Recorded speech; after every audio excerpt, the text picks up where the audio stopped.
A child sees a shadow and screams, but an adult steps forward, takes a closer look, and sees it's just a snowman.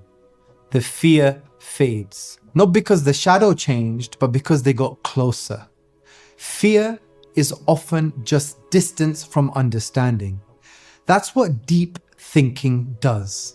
It brings you near, it turns panic into perspective, noise into clarity, emotion into insight. But today, too many people stop at the shadow. They scroll instead of study. They react instead of reflect. A 15-second clip replaces a teacher. A comment thread becomes a conclusion.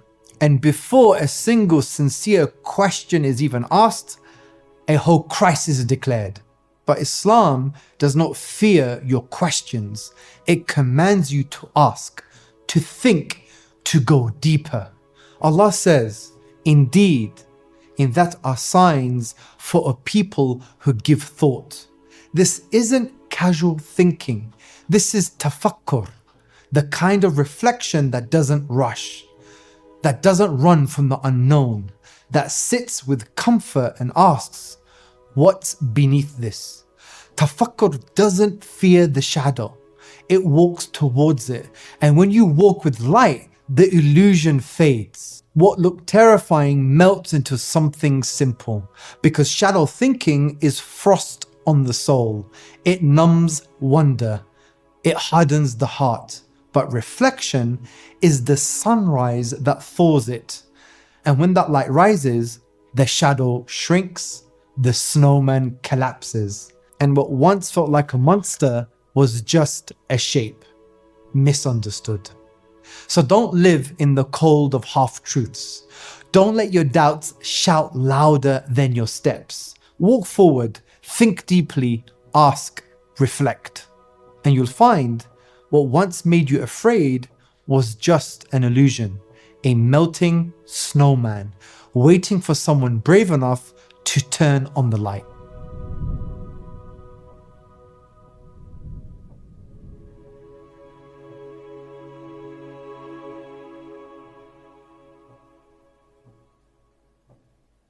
This episode is about critical thinking as a strategy to address doubts and find certainty.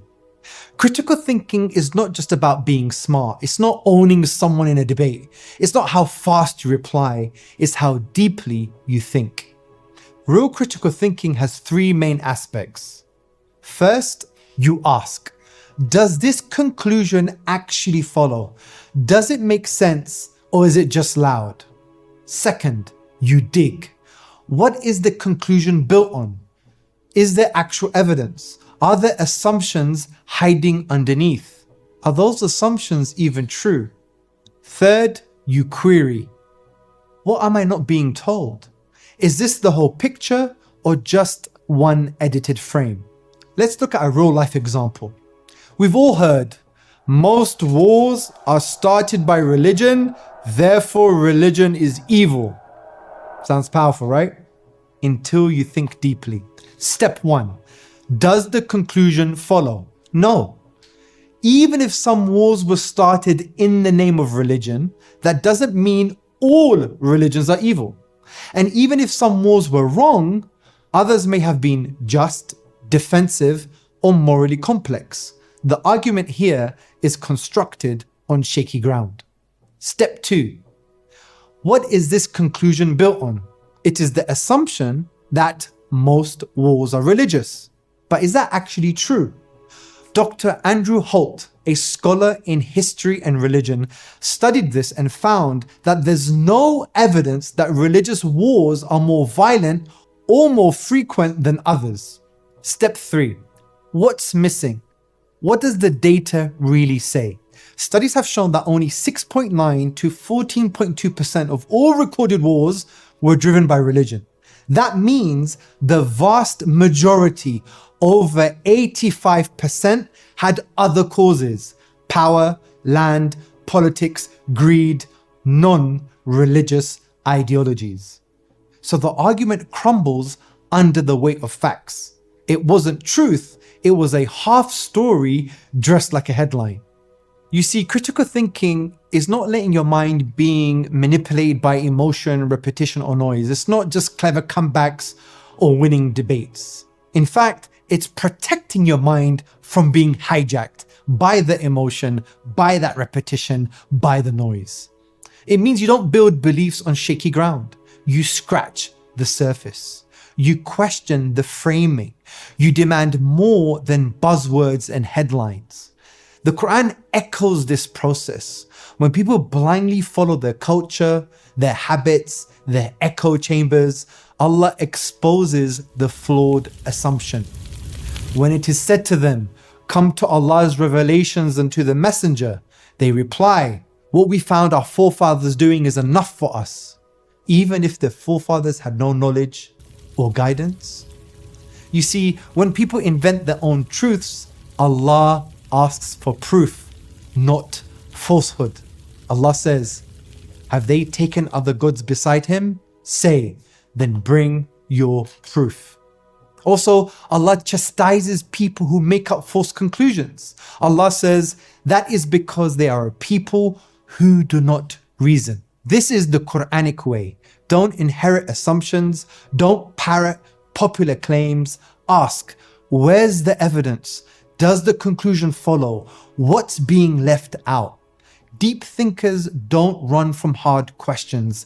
They walk into them with humility, with insight, with clarity. So when a bold claim comes flying at you like a wave, don't get swept away. Don't panic, don't react, pause, think, dive deeper. Because the truth doesn't float in the shallow end. It waits in the depths. And only those who reflect will ever reach it. Now let's take a closer look and zoom in on women's rights in Islam. Now, one of the loudest claims you hear today is this: Islam oppresses women. Why do they have to cover their hair but men don't? That's inequality. Now, on the surface, it stings. It feels sharp. It's repeated so often, it starts to sound like truth.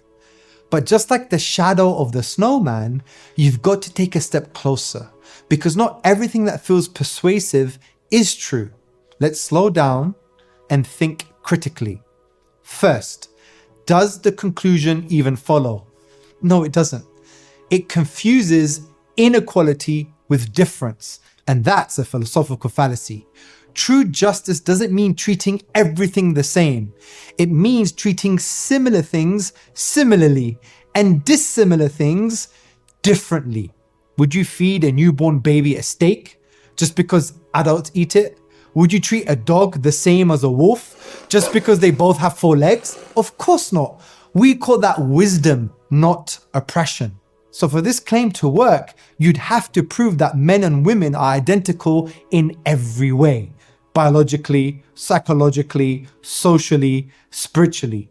But we know they're not. And that's not a flaw, it's by design. Second, what is this argument built on? It's built on a false assumption that difference means injustice, that assigning distinct responsibilities or guidelines to men and women is unfair. But this assumption is rooted in secular liberalism, where sameness is seen as the only path to fairness. Islam doesn't copy and paste that worldview. It's not trying to be the echo of someone else's philosophy. In Islam, rights are not man-made. They are divinely assigned. And they come from the one who created both man and woman in perfect knowledge, perfect justice, and perfect wisdom. Third, what's missing from this argument? What's not being said? Plenty. They've left out Islam's entire moral framework, its rich tradition of gender roles rooted in mercy, responsibility, and honor. They've ignored the fact that the hijab isn't about inferiority, it's about dignity, identity, and devotion. They've skipped over the fact that Islam protects both men and women, but in different ways. Not because one deserves oppression, but because their roles in the orchestra of society are meant to harmonize, not clash. They've forgotten that real liberation is not about removing every difference. It's about honoring the purpose behind them. So next time you hear this claim, Don't freeze at the headline. Don't stop at the shadow. Step closer. Ask, does the logic hold? What assumptions are hidden? What truth has been left out? Because sometimes what looks like oppression from far away is actually wisdom waiting to be seen up close. And sometimes what feels like a sting is really just the snow melting under the warmth of deeper thought. So what happens when we don't think? Allah gives us the words of those who ruin themselves, not because the truth was hidden, but because they refused to use their minds. If only we had listened or used our reason, we would not be among the companions of the blaze. A terrifying admission. Their downfall wasn't because they didn't hear the truth, but because they didn't reflect and think. Not because the signs weren't there, but because their hearts had already decided to look away. So brothers and sisters, pause. Not just your scrolling, pause your soul and ask, am I standing at the edge of the shadow or walking towards the light? Am I asking real questions or just echoing voices that never belonged to me? Am I chasing truth or just comfort in the next distraction? Because truth hides from those who skim the surface, but it rises for those who dare to go deep. So dive, not just into arguments, but into your own sincerity.